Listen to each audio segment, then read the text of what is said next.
Fear is dangerous when the outcome is unknown. We build among ourselves and find a way to survive, live the values. We are the leaders who will walk the world. We make the change. We are the peace. We are the next Martin Luther Kings. We are the next Marsha P. Johnsons. We are the world's hope. We will organize and we will be the hope in the world. The most important thing is young people, educating, empowering, engaging. Sometimes you need to bring it up, just like dumb it down to the humanity of it. By solving this crisis and this problem, we can resolve so many other things, and I think that's just so beautiful how interconnected those issues are and how interconnected we are as a community. Nuclear disarmament represents the very best hope for humanity. So we now have enough nuclear weapons to kill all beings, all life on this planet 12 times over. So there is a kind of insanity to this that somehow young leaders like yourselves get, like that, in a way that I have to confess to you doesn't happen that often in conversations among parliamentarians. We live in a very globalized world with a lot more love than we think and a lot more support than we think, and we really appreciate that. I was able to expand my perspective in this summit. I think knowing and learning about nuclear abolition is the very important first step for nuclear abolition. Yeah, that's all. Thank you. The concepts of removing nuclear weapons from our world intersect, and that is a bit of a linchpin for all of these other things, has been really enlightening for me. It saved American soldiers, perhaps, but at the cost of thousands of Japanese citizens. So how could that ever be justified? Which is why, I love being here, because it's so refreshing to see a room full of youth that share that same mentality, that nuclear weapons should be abolished. And I think one of my personal philosophies is that history is not learning facts, it is learning from the mistakes of the past. You should not be just learning how many people died because of the nuclear weapons. It should be the takeaway that it should never be done again. And I think that's what events like this are for, and I'm very grateful for it. The crazy thing about nuclear is that you got things bashing into each other, splitting, and creating energy, releasing energy. And that's what networking is all about, right? That's what sharing your message is all about. You are actually hitting up against someone else, maybe causing a reaction, changing their identity through that interaction, and they go away different. So when some of these people connect, let's take that as a nuclear moment, right? It's actually something that is quite powerful. If we're not galvanized by these interactions, we lead into apathy and depression. So our kids need to do something, and then it changes who they are, and it changes other people. Because we are not just students, we are also educators, and the more information we learn and put back into the world, whether it is just a social media post or something like this, the more information that other people can retain and the more eye-opening information there will be, and the more people that will join our cause. Because the more people that join our cause, the less people can ignore it. Nuclear peace is needed for the world to survive. And I've really enjoyed just listening to so many articulate young people, and it's your skills to organize, and that's what I'm really optimistic coming out of this, is that there will be a network in Manitoba that will have reach across the country and internationally of young people that are committed and capable of handling these dire issues that we face. We are scared about our future. We are scared about what's going to happen. I think it's important, at least to me, to remember that hope is also a factor. We want our future to be better, and so because we see so many people today, I think it reminds us that there is hope, and we are all here working towards a better future. No generation can do this on its own. We are in this together. And until there's an understanding that young leaders and their allies across generations are not going away, are not going to be ignored, and are not going to be satisfied with minimalist responses or dismissive responses. And the more of us that can stay connected through various means and hand off to each other, that eventually does make a difference. A massive issue is there is a failure of teacher education. So there are teachers who educate themselves in their personal time, and they're able to really give a good peace education program that is written in the curriculums. But because a lot of teachers are not instructed by the government, they don't have the support for teachers that the teachers need. They're just not able to support the students to give a very solid peace education. It's just really nice to be here and have people agree and actually talk about this, because it's difficult to talk about sometimes, because some people will avoid the discussion or just like straight up just not talk. I said the same. But we're all here, and I think that means something. As you may know, Japan is the only country where nuclear weapons have been used in war. To help students understand the devastating impact of nuclear weapons, most Japanese schools include a visit Hiroshima or Nagasaki as part of their curriculum. Nuclear weapons has the power to kill large number of people in an instant and take away the limitless potential of their victims. In other words, nuclear weapons violate the dignity of life, making them absolutely evil. We must also establish this shared understanding of nuclear weapons across all societies. The purpose of life is to become happy.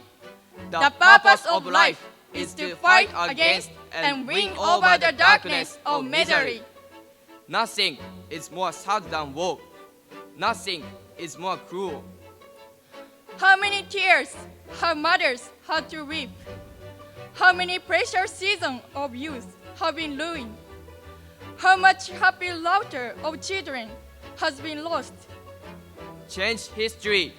Move the age. Bring the world together. If winter comes, can spring be far behind? Now is the time to boldly sing a song of the springtime of peace. The deeper the darkness, the closer the dawn. Now is the time to sound the bell, opening the dawn of peace with all our might. Peace is not something far away. Peace is caring for and valuing a single individual. It is bringing joy, not suffering, to our mother. It is reaching out to those who are different from us. It is having the wisdom to build friendships after an argument. Peace is the brilliant light that humanity seeks. Peace is the sure path to a life of true humanity and dignity. Peace, peace, here we find the foundation for lasting human happiness and the joy of true human victory. His perspective on peace significantly influences our education. Soka education aims not only to produce intelligent individuals, but also to cultivate people who are committed to world peace. He said, now is the time to shift our focus from national security to human security. Today, most nations prioritize only their own interests, which often leads to the justification of nuclear weapons. We need a new perspective that centers on our shared humanity. This thinking is rooted to placing our importance on the dignity of life. Makiguchi emphasized that human development will progress from militarism and capitalism to eventually humanism. Humanism is a way of life where people are not treated as a means to an end. For what purpose do we cultivate wisdom? We should always ask ourselves, is it truly for humanity? Why am I participating in this summit?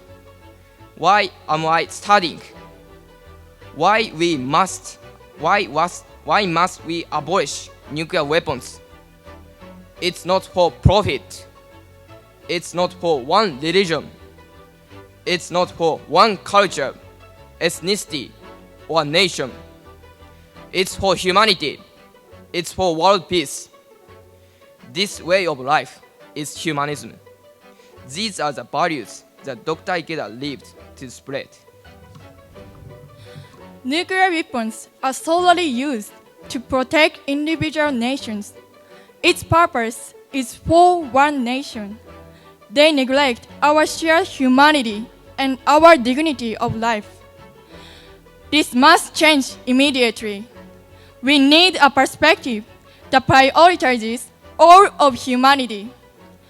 Now is the time to make nuclear abolition a turning point in the way we think about security. When we hear about what Hiroshima is and what happened in 1945, we have this bird's view perspective, or God's view perspective, if you may, of a place that no longer is. It was not a city that was just destroyed, it was erased from the map and therefore erased from history too. It is a photo in black and white, and the most important aspect of this image is that you don't get to see any human being in it. There is not a single person in it. There's no fish, no animals, no greenery, and this is usually how we teach the history of nuclear weapons. And it reminded me of this program in Japan where young people meet for a whole year on a weekly basis to listen to testimony from survivors, and they create sketch after sketch after sketch of paintings until at the end of the year they have this one painting, and then they exhibit it on their schools and in museums. And the most important part of this for me is that through the creation of this painting, sometimes they enable memory. So that means that the survivor will be like, oh, I had forgotten about this. Sometimes the survivor is able to remember something that happened in 1945, a color, a smell, a sound, through the painting made by young people. So young people don't have to just be recipients of testimony or history. You can be enablers of this history. Just our community in general is just, again, pretty apathetic to this topic in general. We live in a pretty small town and just a very rural area, and in those areas it's hard to see a lot of people fighting for change. But again, being in this room with so many like-minded people is wonderful. And I think when we're talking about such a big thing, I think we think change is like completely flipping the script. But changes can be anything in this situation. It can be something small, big, but it's just about trying to make a difference for the better. It's just incredible to see how we all have our own different stories, but we have this shared sense of humanity towards this one cause and issue. And it's incredibly beautiful, and it gives me a lot of hope because it shows me that this is not just something that we're talking about as a hypothetical, but we understand that we are responsible for our future and for now. And I just want to say that I think we should all be really proud of ourselves and proud of each other, because it takes a lot to even show up and have these conversations and feel comfortable having these conversations. Over the past few years, I felt less hopeful just because I felt like people cared less, and then this is the first time I feel like people care.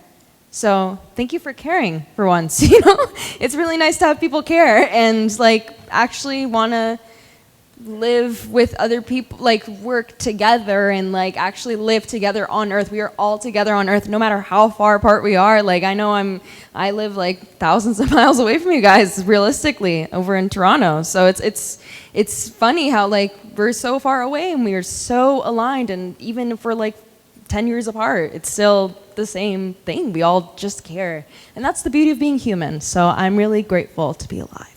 I'm so happy because everyone wants to abolish nuclear weapon. So we are the hope. So let's change the world. Yeah, we must achieve the nuclear abolition, and we have a great power. Yeah, we are the youth, so we have a great power to achieve the nuclear abolition. Yeah, let's take action together. Thank you.